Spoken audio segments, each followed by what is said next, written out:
Isaiah 66, living worship to God. This is God's message.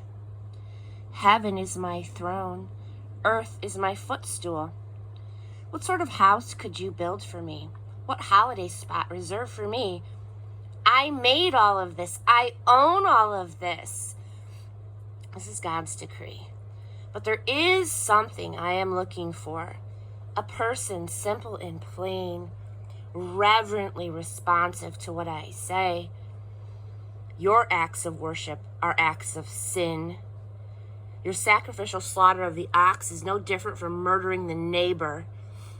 Your offerings for worship no different from dumping pig's blood on the altar. Your presentation of memorial gifts no different from honoring a no-God idol.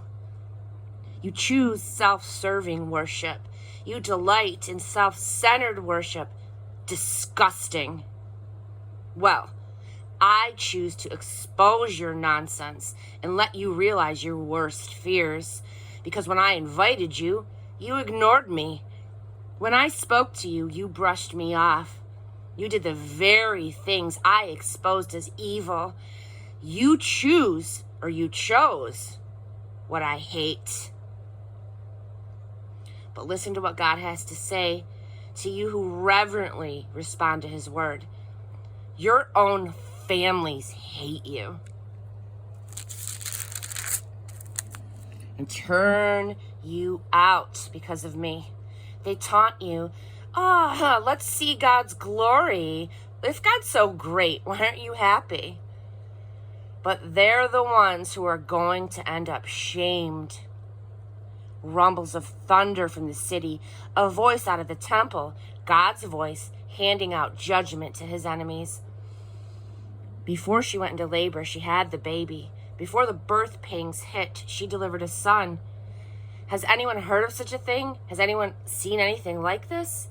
A country born in a day, a nation born in a flash. But Zion was barely in labor when she had her babies. Do I open the womb and not deliver the baby? Do I, the one who delivers babies, shut the womb? Rejoice, Jerusalem, and all who love her celebrate, and all you who have shed tears over her, join in the happy singing. You newborns can satisfy yourself at her nurturing breasts. Yes, delight yourself and drink your fill at her ample bosom. This is God's message.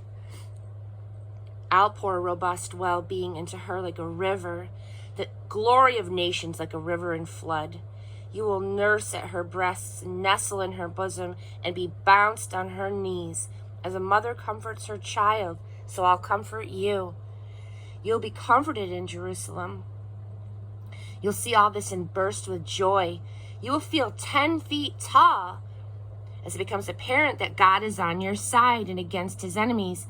For God arrives like wildfire, and his chariots like a tornado, a furious outburst of anger, a rebuke, fierce and fiery.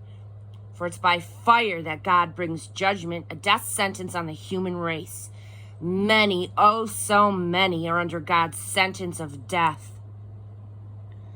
All who enter the sacred groves for initiation in those unholy rituals that climaxed in that foul and obscene meal of pigs and mice will eat together and then die together. This is God's decree. I know everything they've ever done or thought. I'm going to come and then gather everyone, all nations, all languages. They will come and see my glory. I'll set up a station at the center. I will send the survivors of judgment all over the world, Spain and Africa, Turkey and Greece, and the far-off islands that have never even heard of me, who know nothing what I've done nor who I am. I'll send them out as missionaries to preach my glory among the nations. They will return with all your long-lost brothers and sisters from all over the world. They'll bring them back and offer them in living worship to God. They'll bring them on horses and wagons and carts, on mules and camels, straight to my holy mountain Jerusalem, says God. They'll present them just as Israelites present their offerings in a ceremonial vessel in the temple of God. I'll even take some of them and make them priests and Levites, says God. For just as the new heavens and the new earth that I am making will stand firm before me, this is God's decree, so will your children and your reputation stand firm. Month after month and week by week, everyone will come to worship me, God says. And then they'll go out and look at what had happened to those who rebelled against me. Corpses, maggots endlessly eating away on them, an endless supply of fuel for fires. Everyone who sees what's happened and smells the stench retches